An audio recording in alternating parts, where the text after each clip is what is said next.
Hello friends, ये घर पे बनाया हुआ मेरा ऑर्गेनिक कंपोस्ट है जो कि बिल्कुल ही फ्री में बन के तैयार हुआ है और सारे पौधों में हम इसका इस्तेमाल करेंगे। मैंने इसको आने वाले मॉनसून के लिए तैयार करके रख लिया है, तो तेज धूप का फ़ायदा उठाते हुए इस ऑर्गेनिक कंपोस्ट को आप भी बना लीजिए ताकि आने वाली बरसात जो है हमारे पौधों के लिए ज़्यादा अच्छा हो। और ये जो है सॉइल में मिक्स होकर के सॉइल को एसिडिक बनाता है, इसमें सारे न्यूट्रिएंट्स अवेलेबल होंगे तो बहुत ही आसानी से बन जाता है। सारे पौधों में इसका इस्तेमाल हम कर सकते हैं। तो चलिए देख लीजिए, जैसे हम अपने किचन के वेस्ट से कंपोस्ट बनाते हैं तो कभी कभी बहुत सारे लोग इसको डाउट करते हैं कि नहीं बन पाता है, बहुत बदबू आती है या बहुत कीड़े पड़ जाते हैं।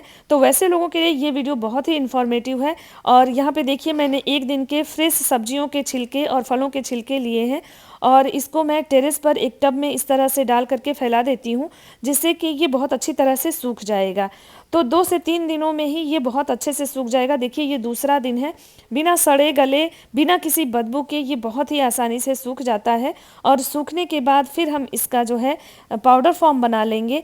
ये हमारे सॉइल के लिए बहुत बेस्ट होता है। आप किसी भी पौधे के सॉइल मिक्स में इसको डाल दीजिए हफ्ते में एक बार, और जब बरसात का पानी पड़ेगा हमारे पौधों पर और उसके सॉइल में ना, तो उसके साथ मिलकर ये सॉइल के पीएच को भी मेंटेन करेगा। एसिडिक सॉइल वैसे तो हमारे ज़्यादातर पौधों को पसंद होता है, तो ये सॉइल मिक्स को एसिडिक बनाएगा। बहुत ही अच्छा कंपोस्ट है और आसानी से एकदम बन जाएगा, बिना किसी झंझट के और बिना बदबू और बिना कीड़ों के बनके तैयार हो जाएगा। तो जो लोग जो है किचन वेस्ट से बनाना चाहते हैं कंपोस्ट, उनके लिए ये आइडिया बहुत ज़्यादा इन्फॉर्मेटिव है। तो चलिए इसको बना लीजिए आप भी। तो मैंने इसको 3 दिनों में लगभग सुखा लिया है। सिर्फ 1 दिन का कंपोस्ट मैं आपको बता रही हूँ। इस तरह से बना करके आप अपने किसी भी डिब्बे में भर लीजिए और उसके बाद मॉनसून में इसको यूज़ करिए, क्योंकि अभी तो गर्मियाँ पड़ रही हैं तो हम लिक्विड कंपोस्ट यूज़ कर रहे हैं, लेकिन जब बरसात होने लगेगी तो हमें हमारे पौधों में सॉलिड कंपोस्ट की ज़रूरत पड़ेगी। तो ये किसी भी वर्मी कंपोस्ट या गोबर खाद की जगह पे ये सबसे बेस्ट होता है और हमारे घर के कचरों से ही निकलता है और बिल्कुल फ्री है। तो इसको हम फेंक ही देते हैं, तो क्यों ना इसका कंपोस्ट बना ले।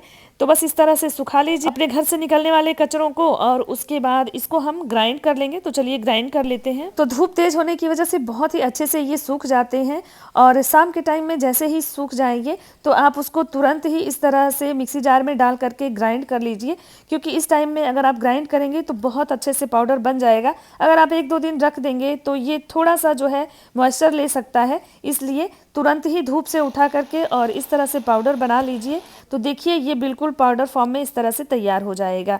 तो एकदम फ्रेश कचरों से बन के तैयार हो गया फ्री का हमारा ये कंपोस्ट।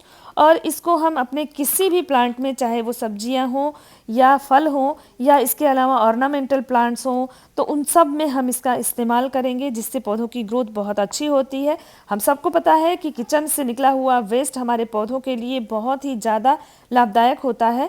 तो ये जो है बहुत ही आसान तरीका है और इस तरीके में ना ही हमारा जो कंपोस्ट है वो सड़ता है, ना ही इसमें कीड़े पड़ते हैं और ना ही किसी तरह की बदबू होती है।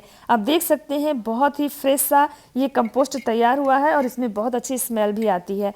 तो इसको हम 1 मुट्ठी या 2 चम्मच, 1 चम्मच, इस तरह जैसा हमारा पॉट साइज़ है उस हिसाब से हम इसका इस्तेमाल करेंगे अपने पौधों में। अगर हम इसका इस्तेमाल ज़्यादा भी कर देते हैं तो हमारे पौधों को कोई नुकसान नहीं होगा। ये सिर्फ और सिर्फ फ़ायदा देगा, किसी भी तरह का इसका साइड इफ़ेक्ट नहीं है पौधों पर। आप चाहें तो इसमें नीम खली या फंजीसाइड भी मिक्स कर सकते हैं, और बरसात में वैसे भी फंगस लगने का डर होता है, तो अगर मिक्स करके डालेंगे तो ये कंपोस्ट और भी ज़्यादा स्ट्रॉन्ग हो जाएगा और भी ज़्यादा फ़ायदेमंद हो जाएगा। तो इसको इस्तेमाल करिए और आप सब भी ये सॉलिड कंपोस्ट बना करके रख लीजिए अभी, ताकि आने वाले मॉनसून में हम अपने पौधों में आराम से कंपोस्टिंग कर सकें। और बारिश का पानी वैसे ही हमारे पौधों के लिए बहुत ही ज़्यादा फ़ायदेमंद होता है, तो उसके साथ जब हम किचन वेस्ट कंपोस्ट डालेंगे अपने पौधों में तो दोनों ही मिल करके बहुत ही अच्छा वर्क करने वाले हैं पौधों पर। तो आने वाले मानसून की मैंने तो तैयारी कर ली है, आप सब भी कर लीजिए। और होप ये इन्फॉर्मेशन अच्छी लगी हो तो वीडियो को लाइक ज़रूर करिएगा, चैनल को सब्सक्राइब करिएगा, और ऐसे ही इन्फॉर्मेटिव वीडियोस के साथ मैं आती रहती हूँ, तो सब्सक्राइब जरूर करिएगा, शेयर करिएगा दोस्तों में जिनको गार्डनिंग पसंद है। तो फिर एक नए इन्फॉर्मेशन के साथ फिर मिलते हैं, तब तक के लिए थैंक यू, बाय बाय।